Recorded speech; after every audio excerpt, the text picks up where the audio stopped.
Hello everyone, welcome back to my channel. In this tutorial, I'll quickly show you how you can get rid of these annoying notices in your WordPress dashboard. It's a really simple process and it hardly takes a minute.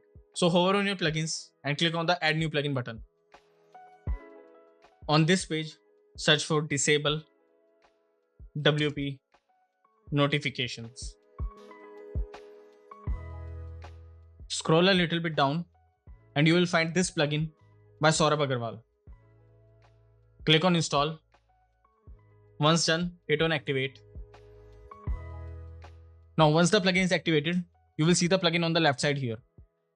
Click on this to open the settings. Here we have the option to enable all the notifications or disable them for all the users, or the best one in my opinion is to disable all the notifications for all the users except the administrator.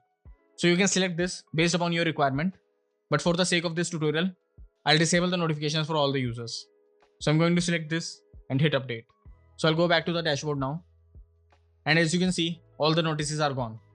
Now while this plugin works alright, it still has some limitations. So there might still be some notifications that would show up here.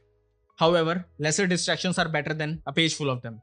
So that was all. I hope you found this tutorial helpful. And if you did, give it a thumbs up and leave your questions down below. And I'll see you next time. Bye bye.